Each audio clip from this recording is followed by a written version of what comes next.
Our speaker today is Andrea Richey from the Hong Kong Shark Foundation.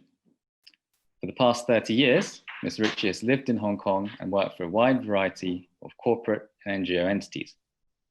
Since 2015, she has worked and volunteered for the Hong Kong Shark Foundation in many capacities, most recently as Executive Director, raising awareness about shark conservation and educating people to stop consuming shark fin soup and all other shark products. Before joining the Hong Kong Shark Foundation, Ms. Richey was a legal recruiter and previously worked for the Wall Street firm of Paul Weiss in Hong Kong in a corporate communications business development capacity. She speaks Mandarin and has lived and worked in both China and Taiwan. The title of the talk today is Sharks in Crisis, Creating Campaigns to Raise Awareness. Please do be aware that a few slides contain images of sharks and the way humans treat them, which may be disturbing to some people, so please be aware of that. So without further ado, Andrea, over to you. Thank you, George. That was nice, nice. I love this jazz hands thing. Ellie's got it going there. Well, thanks so much, Ellie, for having me. And Vivian, 谢谢你帮我翻译过来，好吧？因为我普通话不太好了。So Charles, thanks on the IT. And we've got people from Japan, China. We've got Charles Barker in Islamabad. I mean, this is fantastic today. Right now, we've got over 23 speakers, and I'm pleased to speak to you live from Hong Kong. You know, the Animal Advocacy Conference Asia is, to me, really something we all need right now. I'm going to talk today about creating campaigns to raise awareness. But the whole purpose of this Animal Advocacy Conference Asia is to provide a platform for animal justice advocates like all of you across Asia to train and learn together. I think it's so important for us to have workshops and talks like this because we need to empower and equip individuals with practical skills and relevant knowledge on how to become more effective animal advocates and help create strong and sustainable animal rights movement in Asia.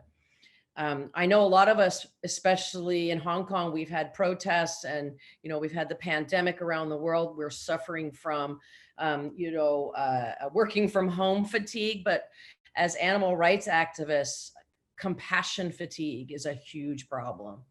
So today, this conference, this is the third day of the conference. And I've heard that we've had over 400 participants, 19 speakers, multiple countries. So I'm really excited to talk to you and share with you what I've been doing for the last 5 years on the various campaigns we have to create awareness. These are just suggestions. You may have different ideas, but what we've been doing are tried and true, and they work. As George so kindly put it, some of the images we have are disturbing because the job as an animal rights advocate is disturbing. We are fighting for the right of sentient beings to not be murdered. And I am so proud and honored to be speaking to all of you today. And I hope all of you will reach out to me somehow, either through social media, Facebook, Twitter, LinkedIn, or whatever. And so that we can link together, because together we're stronger. And that's why I'm just so honored to be today. Yeah, great. So as George said, I've been in Hong Kong 30 years. And I've been working for the corporate world, but 5 years ago I came and I had this epiphany. I realized I have to do something. I have to give back. And so I have this talk that I take to corporates, but also to schools. And in this talk, it's a two-part talk. The first part is to make people aware, to raise the issue at hand. So if it's pangolins or tigers or, agar wood or what human rights, human trafficking, whatever it is that we're trying to become advocates of. I think it's very important when you go to speak to people that you lay out the problem carefully and vividly for them, because some people may not realize it's a problem. And then step two, the second part of my talk, is about the action you can take. What are the solutions?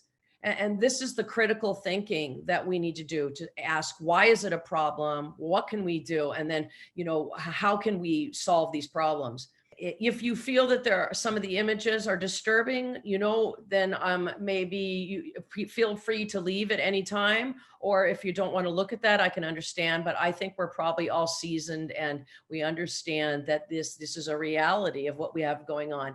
And we would love to see these images gone from our daily life, especially if you live here in Hong Kong, where I live. So Hong Kong Shark Foundation is a local grassroots charity. We started in 2008. So, but for us, it's a little different in Hong Kong. We're really volunteer driven, and it's really about getting people to understand the problem at many, many different levels. So one of the ways we like to say here is when we attack a problem, it's like Sun Tzu in the art of war. We attack from the top, the sides, and the bottom so that we can try to solve this problem. So why don't we start? Let me share my screen. And if you hold on just 1 second here, and we'll go right into my presentation. Which of course is, we're talking about the sharks in crisis right now, and creating campaigns to raise awareness. The next slide I'm going to show you actually is a small video that a 13-year-old boy in Hong Kong created on his own because he was so upset. He was so compassionate about what was happening to animals, specifically sharks. So let me play that video for you.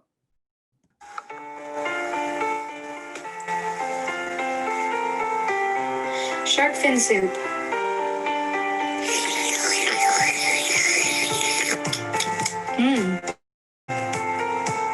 But wait, how did this fin get into this bowl? Well, let me tell you a story.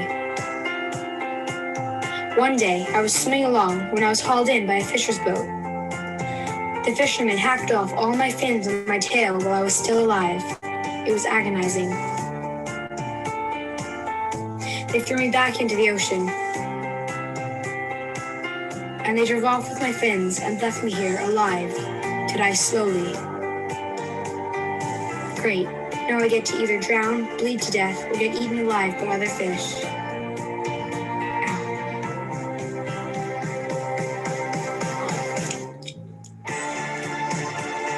But wait, it doesn't have to be this way.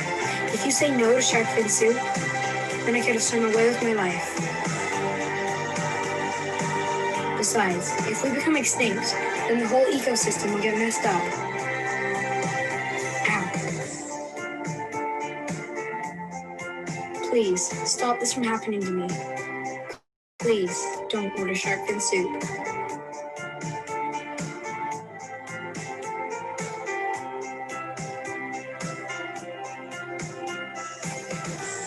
So the next time you sit down to a nice, warm bowl of fin soup, think of a shark lying somewhere on the seabed, in agony. And then hopefully you will find it so tasty.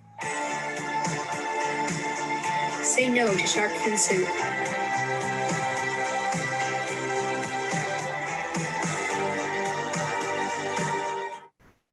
So when I discovered that Kyle had done this presentation for his school for no assignment, I was so blown away. I asked this 13-year-old boy if I could use this presentation. And last year, I spoke to 10,800 kids. And that was in both primary and secondary schools. And I think it speaks mountains for the kids. The problem is that we don't really realize how in our life, how many sharks are actually killed. Over 100 million sharks are killed every year. And in fact, biologists say that it's more like 270 million a year, because no longer are they just cutting the fins off and throwing the bodies overboard. Now they've become creative, and we're going to talk a little bit how they've become creative, and they're actually using the whole body. Now, this is a picture in Kennedy Town, which is in Hong Kong. And you can see when you're walking around, you would never see that on the rooftops of many buildings in Hong Kong are hundreds of thousands of fins.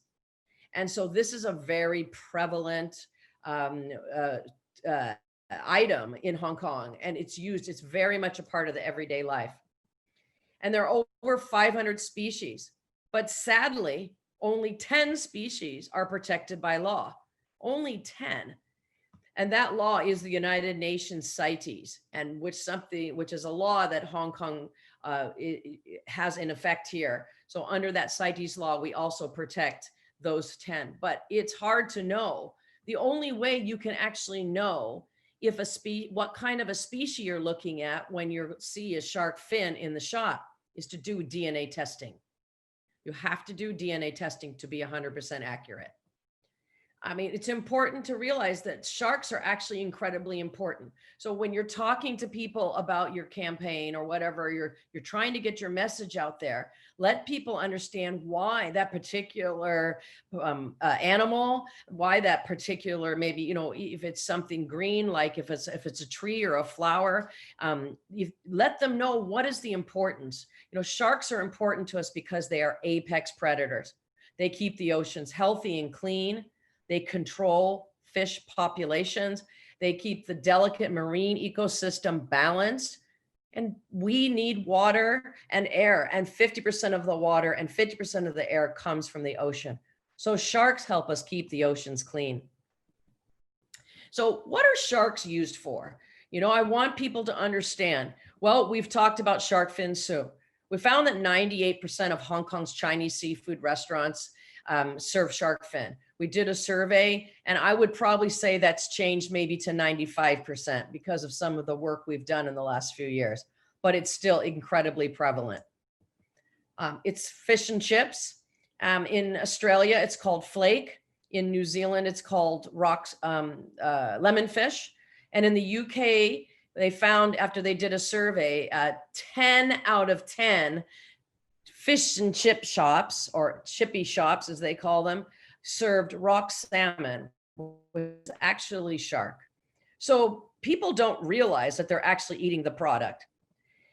Italy is #1 in Europe for using shark products like shoes, bags, and belts. They use the skin of the sharks. They're not just using sharks. So this is what I try to explain to my, students and to my corporates is this is not a Chinese issue. This started way back in the Song Dynasty in 960 AD, when a poet named Mei Yaoqian started to, he wrote a poem and the emperor saw this poem.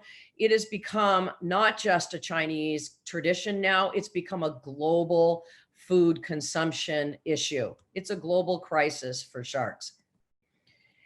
The second most popular product from a shark, it comes from the shark liver oil, and it's called squalene. And you can take it as a supplement. It's taken all over the world. It's like cod liver oil. Maybe some of your grandparents told you should eat cod liver oil or whale oil.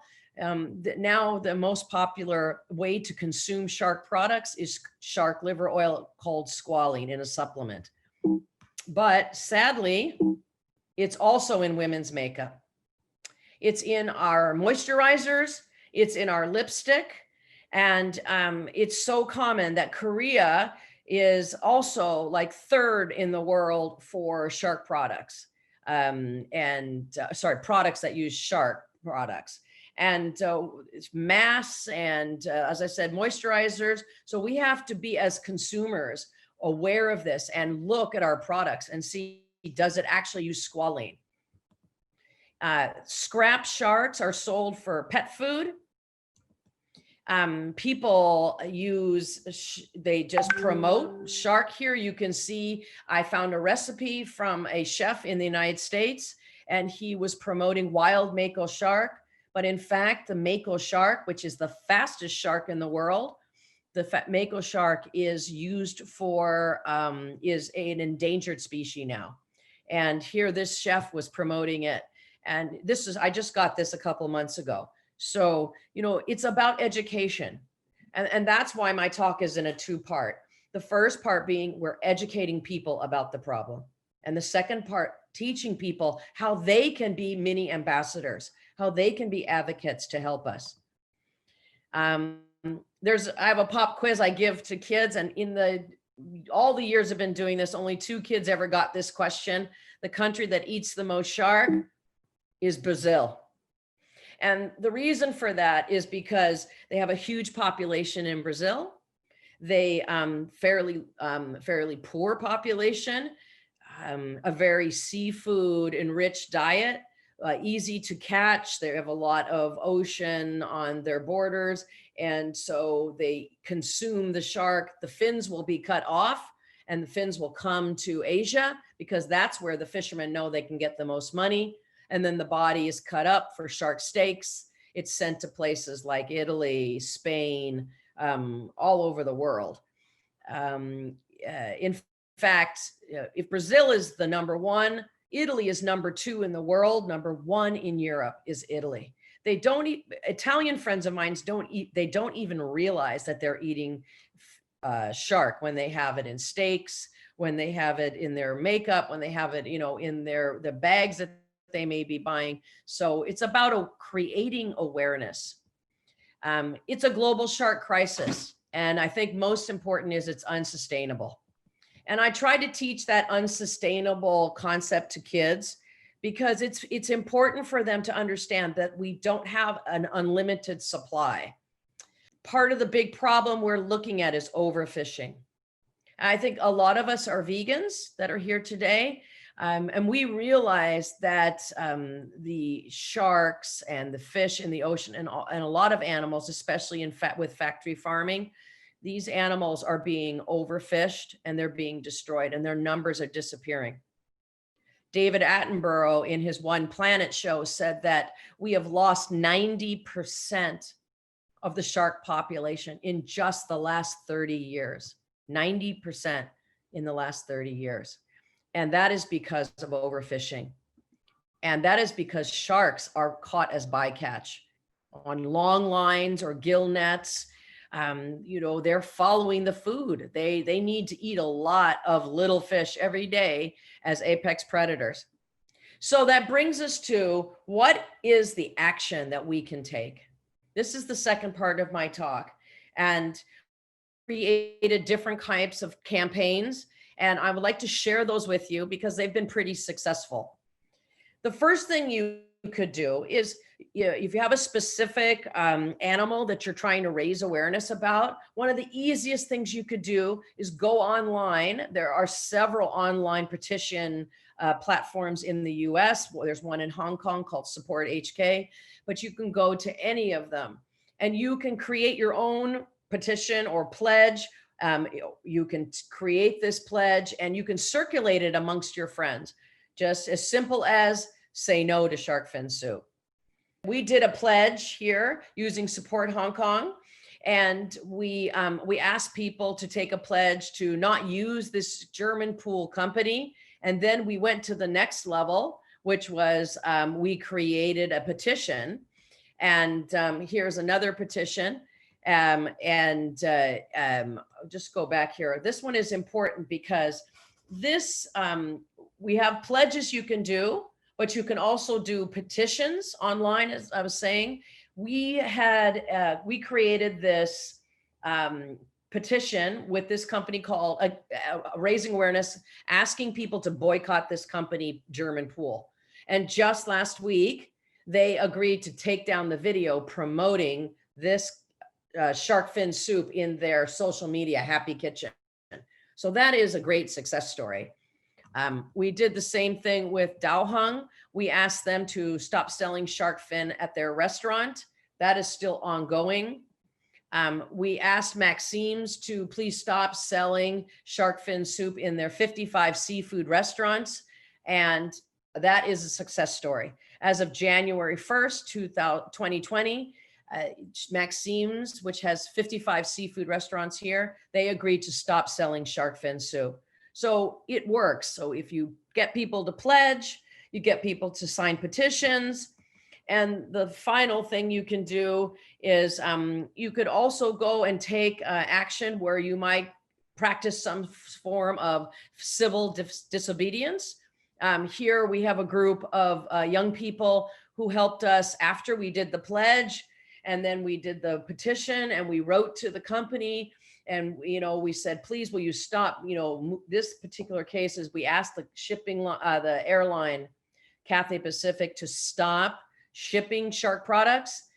They said, no, we ship sustainable shark. And we said, well, we don't know what sustainable shark is. We'd really like you to just stop and have zero tolerance of any shark product. And we went to the airport, and at the airport, they made a little noise. And shortly after, Cathay reconsidered and ended up removing all shark products stopping the shipment of all shark products in their airplanes. I think it's important for the pledge, petition, and the protesting. It's kind of a phase you should go through. You start with a letter, you start with a petition, you let them know that this is not the right thing you want to be doing as a corporate. You might have to bring in science. So this is a poster that Wilday did to show people that shark fin soup is poisonous. It actually has lead, mercury, and arsenic in the fish and in the meat of the shark. In fact, I'm sure a lot of you vegans know already that most fish has these heavy metals, and we shouldn't eat. Not only should we not eat the fish because they're sentient beings, but also we should not eat them because it's just plain bad for you. But this is a campaign we had to target the older generation, because I can tell you, in a population of 8 million people here in Hong Kong, the younger people really get it. They really understand that this is not sustainable to eat shark products. But if we need to work and focus more on a different demographic, like an older population, like who's actually buying the shark, who traditionally has been eating it for years, we decided that we would focus on an older generation and explain to them that it's poisonous, because this will resonate greater with an older demographic. So you have to, when you're creating awareness, it has to be awareness on many different levels, and you have to attack it from different ways. Education is one of the most important things that we do, not just education of corporates, but we're educating young people. I consider myself a farmer. I'm constantly planting seeds of change, and hopefully that will grow so that people will learn in the future that these eating shark fin and other products, other animals, is not a sustainable practice. I mean, look at the global pandemic that's gripping us now and sending the world into a turmoil. This is from a zoonotic disease, which means the disease originates in an animal, the transmission of a disease from an animal jumping to a human. And this is absolutely not sustainable. Here in Hong Kong, we have lived through SARS, which came from civet cats. We have lived through MERS. We have lived through H1N1, which comes from birds. So we absolutely have to stop looking to animals as our source of food. Here in Hong Kong, we've had a huge jump in vegan restaurants. It's unbelievable. And this is fantastic because the #1 consumer of pork in the world is China. And some of you may be aware of OmniPork and Green Common and David Young and what he's done. That is a great product that really speaks directly to the consumer. That is very much the audience you want to get to stop eating animals and start eating more plant-based products. This is myself speaking at a local school. This is Korean International School. And as I mentioned, I spoke in 2019 to 10,800 students. That was an increase in 350% increase from when I started doing this in 2015. So there's a huge appetite for that right now. Sadly, though, I'm not allowed to go to schools and give the talks. I will, in the next few weeks, start going to schools again, but the schools are being very cautious, and we don't want to get into another wave. So, but it is very impactful. So if you can reach out to young people, if you can get to speak to them directly, I mean, it helps to wear a shark costume. The shark costume, what they want to do is after I finish my talk, everybody wants to put it on. So I bring 2 or 3 with me when I go to the talk, and I take photos, and they love it. It helps them to engage and get passionate about it. We started so we have 3 major campaigns at the Shark Foundation. We have the Shark Ambassadors, which basically educates students. And that's what this program is creating Shark Ambassadors. These students here are Shark Ambassadors. They're about 15, 16 years old, and they are fulfilling something in the International Baccalaureate degree, which is to give back and to do some service. And so this is, we're in 11 schools right now, and where the students create their own student-led Shark Ambassador CAS clubs, Creativity Action Service. And here is a second campaign we have, which are having a shark-free wedding. So we have our Shark Ambassadors, our shark-free wedding program, and we have our shark-free company. So the Shark Free Wedding campaign is a joint venture with Bride Union. Bride Union is a company that is a one-stop online wedding supplier. So if you want flowers, a dress, shoes, wedding photographer, vendors all put their names onto this website. And if you will become a shark-free company at your, a shark-free wedding, if you will be a shark-free bride and groom at your wedding, we will give you 40% discount on the items of these vendors. So far it's going quite well. And we have people that they have weddings and they don't have shark fin soup, and then they leave little placards on the table, tent cards that explain to their guests why they're not having shark fin. So basically that bride and groom become ambassadors for the sharks, and they really play an important part in educating the guests that are coming. This is an example of Bonnie and her husband. They got together and they made this lovely information pamphlet, and they put it on the table to explain why they're saying no to shark fin. So it's not just, it's empowering people that you're educating to help take the message further, and empowering them to say no to shark fin soup. We have the third campaign we have is called a Shark Free Company campaign. Now, this is all about corporate social responsibility. I'm sure most of you have heard about this. Our corporate social responsibility is very much geared towards corporates signing pledges that shows that encourages their employees to not eat shark fin. I'll give you an example. If you're going out to dinner with your a client and they really want to impress you, well, in Asia, a lot of times if you're going out for Chinese food, what they will do is they will buy the most expensive thing, which is shark fin soup. And most people won't raise their hand and say, I'm sorry, I don't want to eat shark fin soup. But if the company has a policy, then they have no problem to let the client know, oh, I'm very sorry, we cannot eat shark fin soup because our company has a no shark fin policy, no shark fin soup policy. So that works great. Everybody saves face, and it's a win-win-win situation. It's a win for the company employees, it's a win for the client, and it's a win for the sharks. So we've been pushing that. And we have, if anybody's interested in being a shark-free company, if you have that capacity to convince your company, or even if you're a small entrepreneur, reach out to me and I'm happy to put your name and your logo up on our website. And I'll ask that you put this logo up on your website. This is an example of corporate social responsibility. Everybody probably knows who Starbucks is. Well, Starbucks, we were going to have this protest and target Starbucks because they are part of the franchise for Maxime's.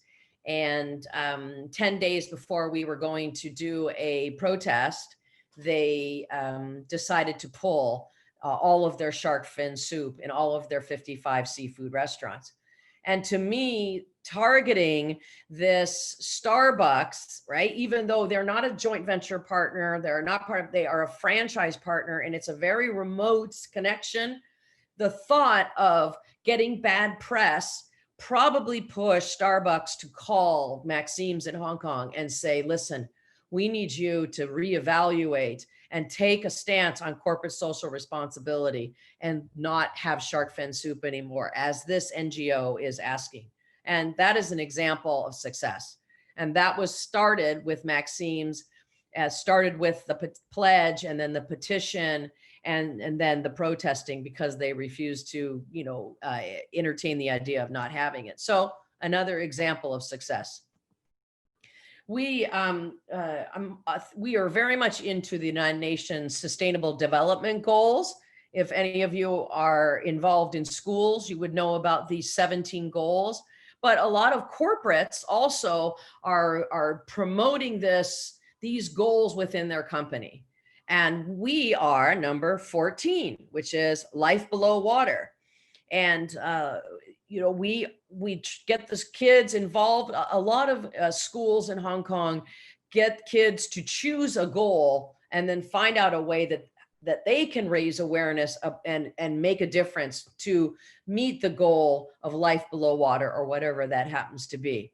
So we find this is great. We work with companies, we work with schools about this, and life below water is something we're trying to always improve. We did a campaign with Lush, which is part of, and this brings me to another kind of campaign. Not only are we about raising awareness, but we are about raising funds. Because if you are a small charity or even a big charity, if you are an organization that just wants to raise awareness and not even a charity, you have to have funding of some type. And funding is really difficult, especially right now, because everybody is very concerned about their own health and their families and the economy. And so the last thing they think about is supporting charities. And the last thing they look at is supporting charities about animals. You know, the majority of people who give to one of four kinds of charities: charities about children, elderly, the poor, and the sick or disabled. And the animals and the environment are completely pushed to the side. They not even entertained or looked at. But I look at the environment and the animals that live on the planet as kind of like when you're on an airplane and they say, if you lose the oxygen, mom should put the mask on first and then take care of the child and put a mask on. I feel that we have to take care of the big umbrella, the planet first. And we have to take care of the children on the planet, the animals. And then we can think about the elderly and the sick and the poor. Because if we're not taking care of our environment, the air and the food we eat, what's the point of taking care of everybody else? So Lush is very much into this.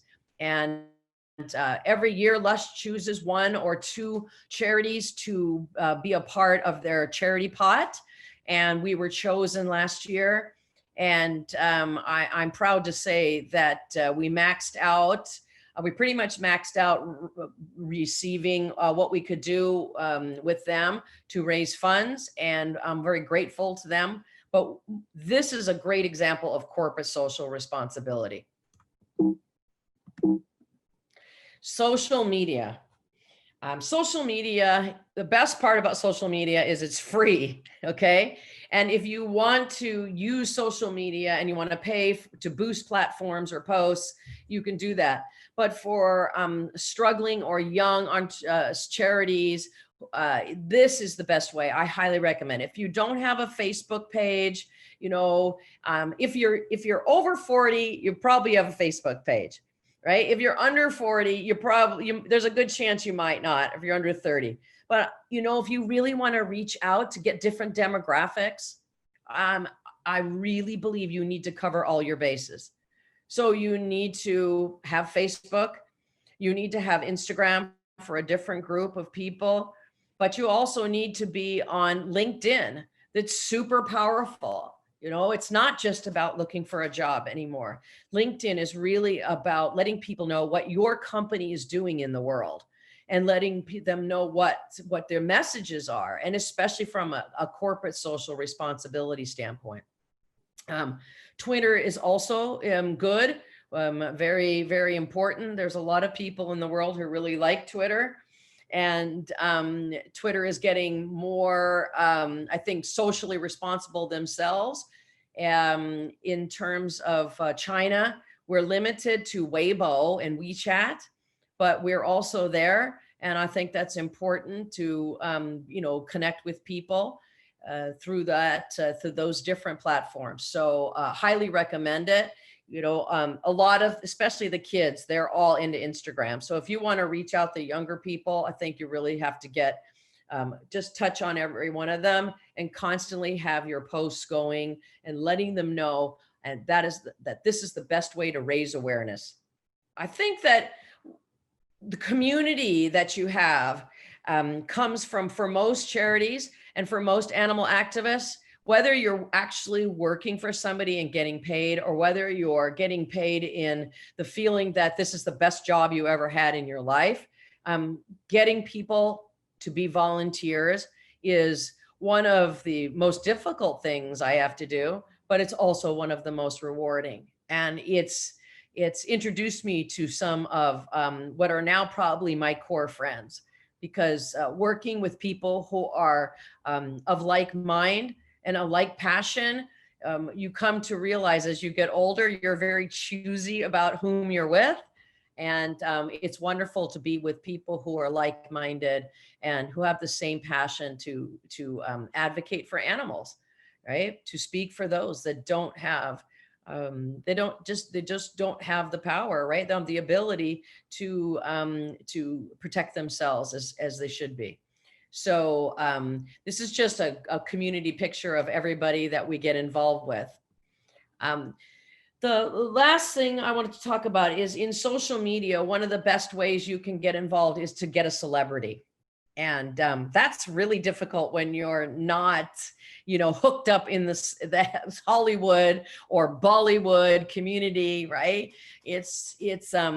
But I'm using this video kindly given to me by Wild Aid, because they are one of the experts in the world. And so is Sea Shepherd, for example.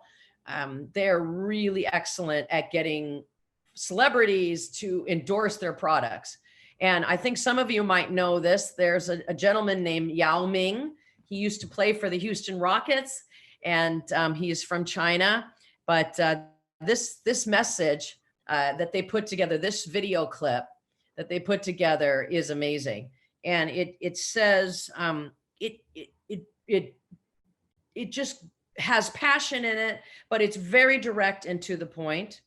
And I think, you know, we put posts out there. When we're creating campaigns, it's not just about the message, but how you deliver the message.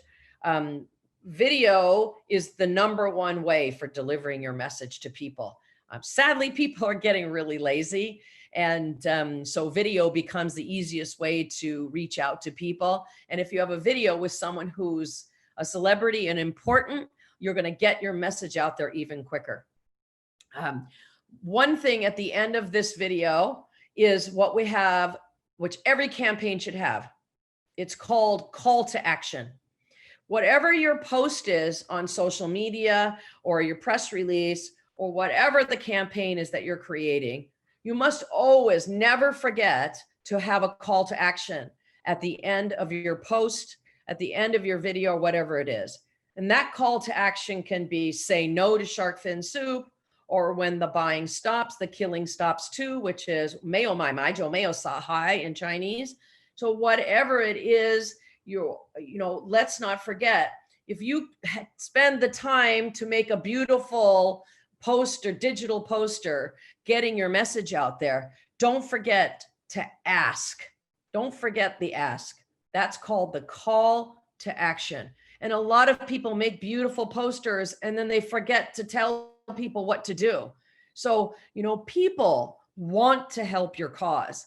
Whether it's donating money or whether it's stopping something, they want to help your cause. So don't forget that call to action at the all important message that you've taken the time, or your volunteer has taken the time to make. Let me show you this video. It's pretty cool. What if you could see how shark fin soup is made? If you could see how each year up to 70 million sharks are killed to end up in soup, could you still eat it? A third of all shark species are nearly extinct, but we can help save them. Remember, when the buying stops, the killing can too. So I think, yeah, that's a jazz hand right there. So that's, I want people to understand, I want all of you today to please feel empowered. And that is what the Animal Advocacy Conference Asia 2020 is all about.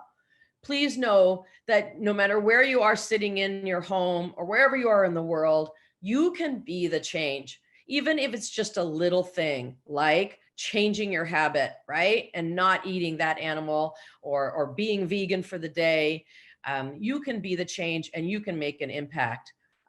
There's a great movie called Racing Extinction. If you haven't seen that, I highly recommend it.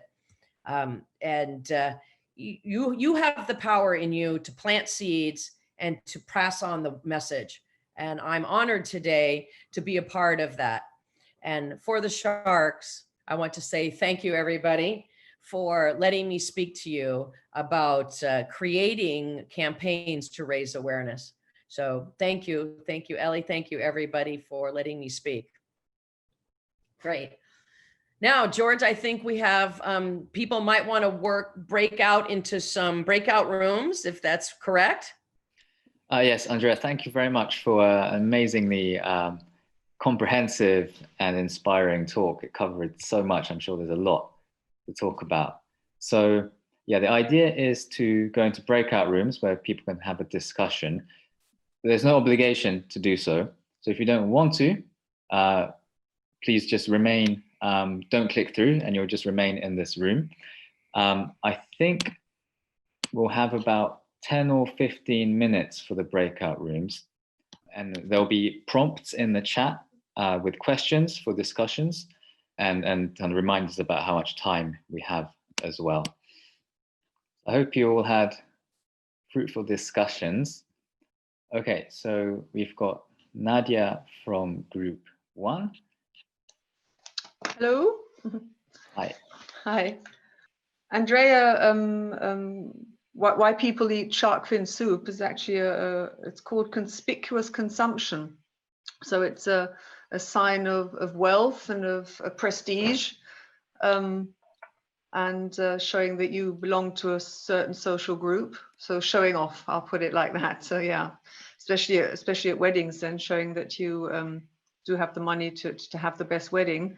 And what I also found interesting is that we were quite sort of international from Malaysia as well. I think it was Rachel who said that there are lots of countries who are now, or lots of people who like from Thailand or from Vietnam who are also eating shark fin soup if they go somewhere, because it's just sort of to be part of the crowd, even though it's not actually their tradition. Regarding the question if anybody had eaten shark fin soup, a few of us said yes, they had, before not knowing what it was about. I think like everyone who turned vegan, I think apart from maybe if you really started not eating meat from the day you were born. Every one of us has consumed animal products. I knowingly have not eaten shark fin soup, but maybe I have eaten some rock salmon at a fish and chip shop. I hope not. What can we do? Well, small campaigns. Charles said that he didn't realize that in England, Brighton, that maybe the fish and chip shops do sell shark. So he's going to try and do a little campaign about that. Then we talked briefly about products. I think Andrea in her talk as well said Italy. I'm half Italian, so I didn't know that either. That Italy uses uses a lot of shark products, especially the oil, because sharks don't have bladders; they have very fatty livers. Is that correct? And that's why they stay afloat. And also, so this moisture. So for me personally, I mean, I've got like an app called Code Check, which like scans the barcode and then it says what's in there. But I would actually have to find out what the chemical name is for shark liver oil in products. Interesting. Because like microplastic or palm oil, it's not called that, is it? It's got like the chemical derivative of it. And then you look at it and you think, well, that's not palm oil.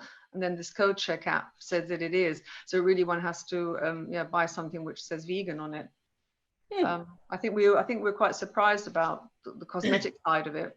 Yes. That was quite which now when I go shopping, I search for cruelty-free or vegan products. You know, I was looking for lipstick on Amazon today and I just put lipstick vegan and all these names came up, right?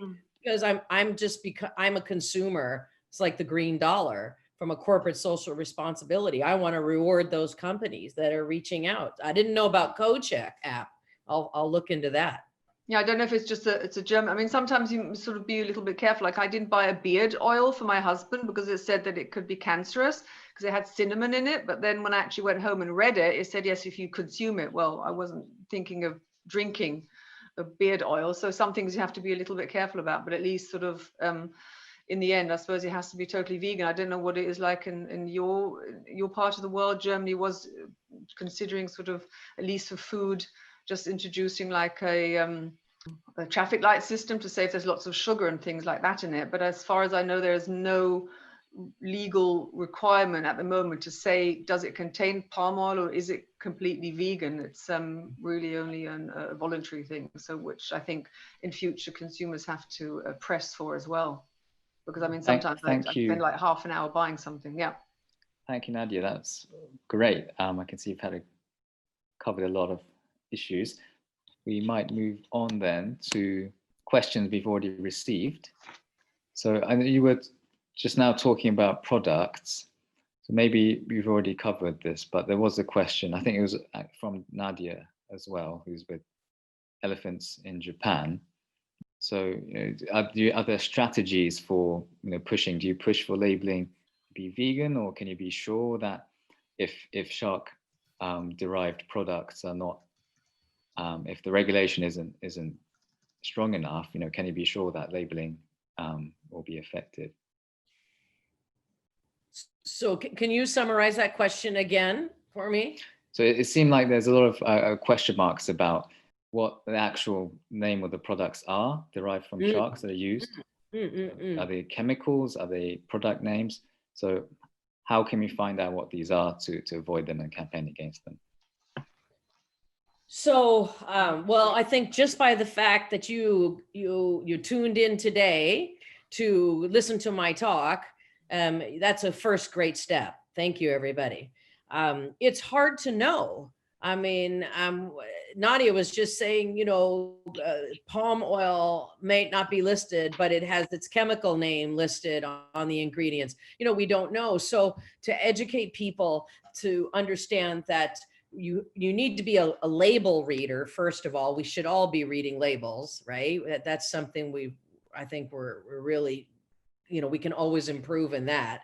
But looking for squalene, I will caveat that and say there is a squalene that comes from plant-based, but majority of cosmetics and things like that, it doesn't, right? And if it is a plant-based squalene, it means it's a vegan product and it'll probably say vegan product.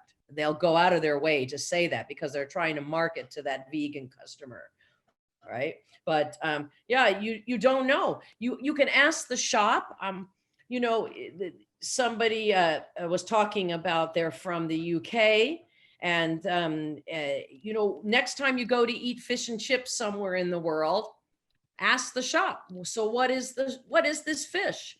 And if they say to you, rock salmon or lemon fish, if you happen to be in New Zealand, or flake, if you're in Australia, you'll be able to say, well, that's really shark, isn't it? And, you know, the proprietor should be able to say, well, actually, you're right, it is.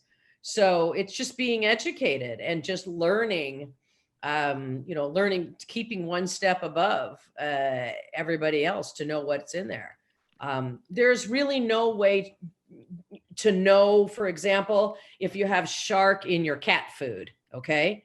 And if you've ever watched the movie Shark Water Extinction, they do exactly that. In the movie Shark Water Extinction, which I highly recommend everybody watch, Rob Stewart, who made the movie, and Diego Cardonoza, who's the marine biologist that I work with, they tested cat food for DNA of sharks, and they found, yes, it had it in there. And that's why I put pet food in as my list of one of the items that you can find shark products.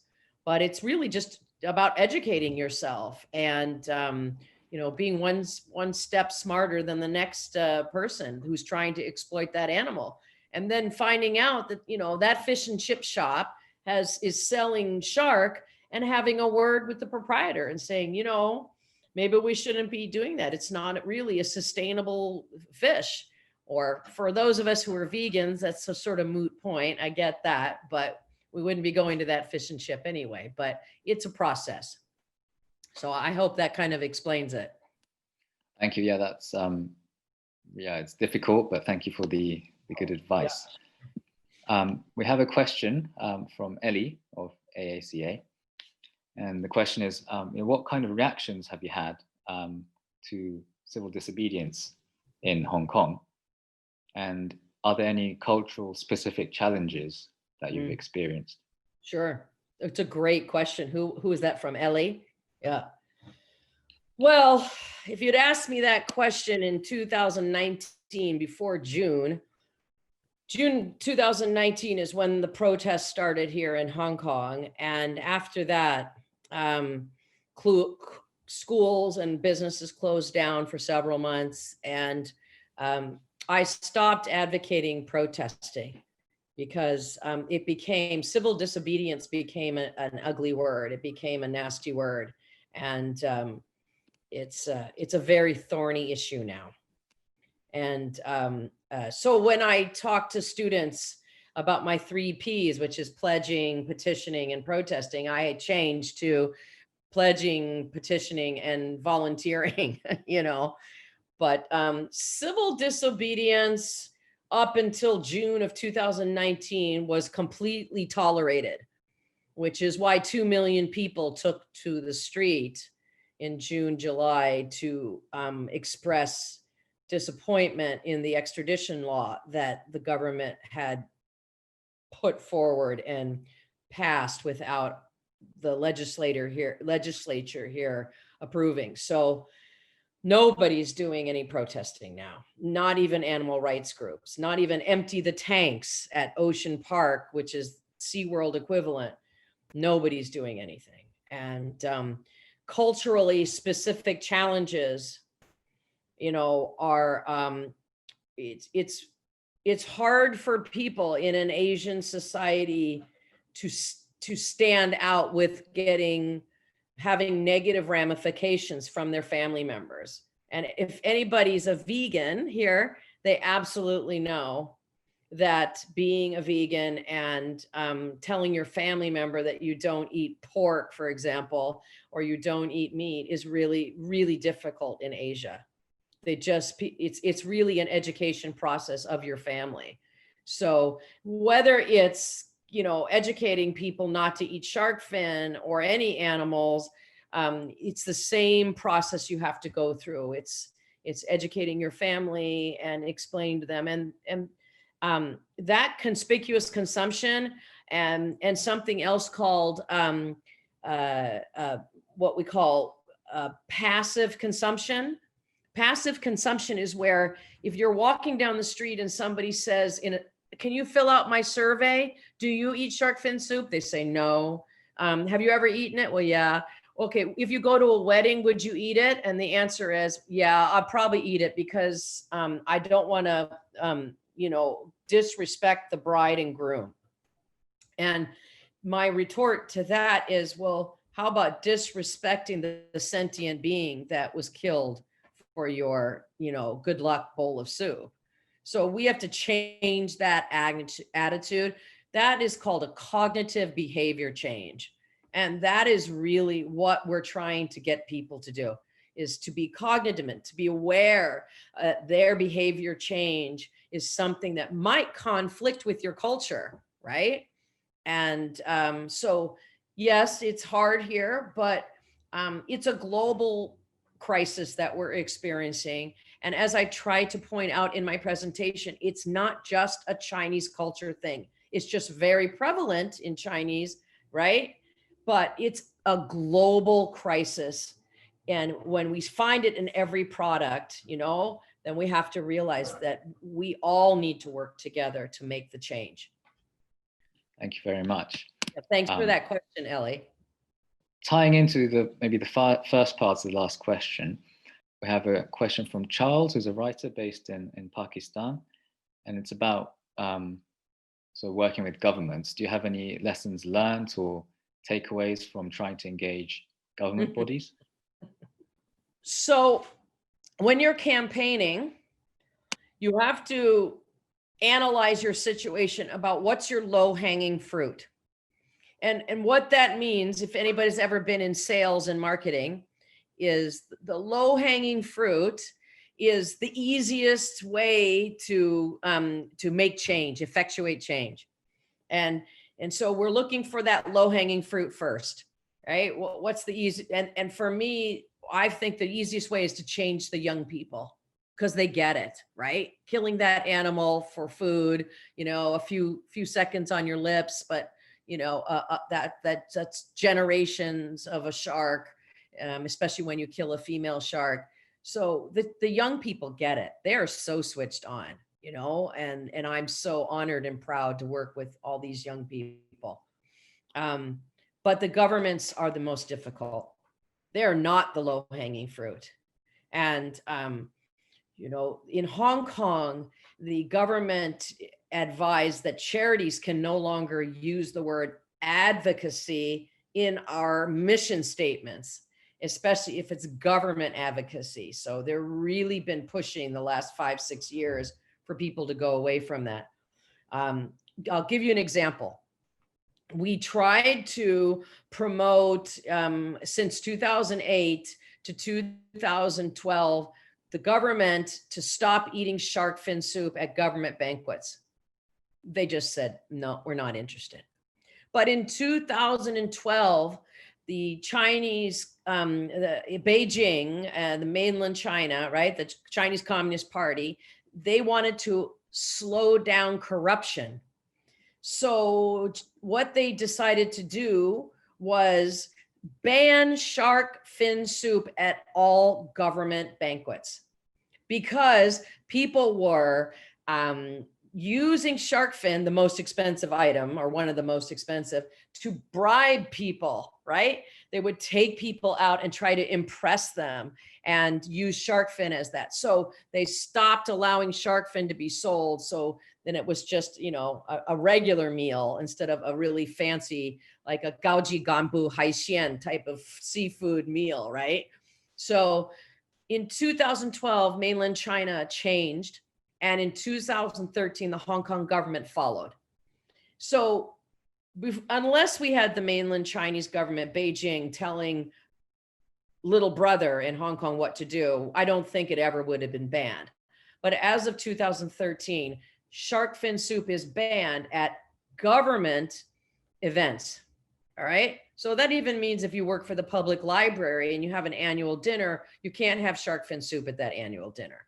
which is great, right? I mean, by hook or by crook is what I say. It doesn't really matter, but it's not banned, anywhere else. And you don't even know when you go shopping if it's an endangered species. I mean, if you recall, there's 10 species of shark that are protected by Hong Kong law, right? But when the Tai is out shopping, she has no way to know if that's an endangered species she's going to buy, unless maybe it's a really expensive cost for her, then she might get clued into that.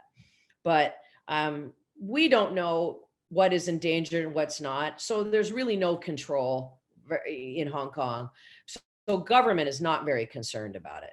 We have probably 1 or 2 busts a year, and they drag, the container load of cargo and burn it or whatever they do with it. But we really need governments to be on board with banning things like shark finning. And when your government is not interested at all in banning shark fin, we have to take initiative by ourselves. And we have to make the change at the grassroots level, which is why I, as executive director, have been focusing on education of students and educating the public, say weddings, or educating people through shark-free companies, at the corporate social responsibility level. I think we can't sit around. It's like climate change. It's no use to write another paper about climate change. We already know we have a problem, right? We already know that we have over 270 million sharks killed every year for all these different shark products. We don't need more research. We need more animal advocates like all of you. We need more of you involved on whether it's a small level of just telling your friends not to eat it, or actually getting involved in civil disobedience, or getting involved in convincing your family not to eat it. So it is not for us to really rely on governments. We really have to move past that. But that's a great question, Charles. Thanks. Thank you very much. There are many questions, but only 1 minute left. Maybe just to, if you could wrap up, you've mentioned different demographics, generations, you've mentioned CSR for corporations. Are there certain other demographics that activists could have in mind to think about how to engage? No, I think we've kind of hit all of the groups. The hardest, you want to focus on the people who are actually the purchasers, right? Who have the money and the buyers. So it's just trying to get the message out, George, to each of those people. And you have to do it different ways. You can't just do it one way and just stick on that, because that's kind of the definition of insanity, because you're probably not going to get very far. Again, you need to, like Sun Tzu's The Art of War, you need to kind of attack from here, here, here. And somebody asked, who is Tai? I think that's Raul in Singapore. Well, Tai means wife in Chinese, right? And when you go down to the market by my house here, so if you come to Hong Kong, I will take you on a tour. You will see that there are many retired people, but a lot of women who are down choosing food, especially right now, because they're not going to restaurants to eat. So they're really eating the shark fin at home. So the wives, the Tai are really going out to buy the seafood and to serve it at their family meals that they're having every night. There's also one other question I wanted to address, George, if it's okay. It Sure. says, over 100 million sharks are killed per year at this rate. Won't they all be extinct very soon? Reproduction rate, that was from Nadia. That's a great point, Nadia, because sharks are low producers, sexual producers, and they are slow reproducers. They're not like fish that have, many 20, 30, 40 fish at one time. They only have maybe 2 or 3 or 5 or 6 pups. A baby shark is called a pup, by the way. And so they only have 1 or 2 or these few pups. And so, in order for those pups to survive, it's sometimes they don't reach sexual maturity until 7 years. So if you kill them before they're 7 years old, they can't reproduce. So they're low reproducers, slow reproducers, and their species doesn't reproduce. Do you know the Greenland shark, which is the oldest, can live up to like 500 years old, but the female doesn't have reproductive ability until 120 years. Until she's 120 years. So can you imagine having a baby at 120 years old? I mean, that's crazy. But that was a good question, Nadia. Thank you. Well, thank you so much, Andrea. It's, I mean, a fascinating topic, and I'm sure, you know, we could talk about sharks for many days. So thank you very much for your talk, and for all the everyone who attended, and for all the questions and everyone contributing, and you know, who took part. Thank you very much.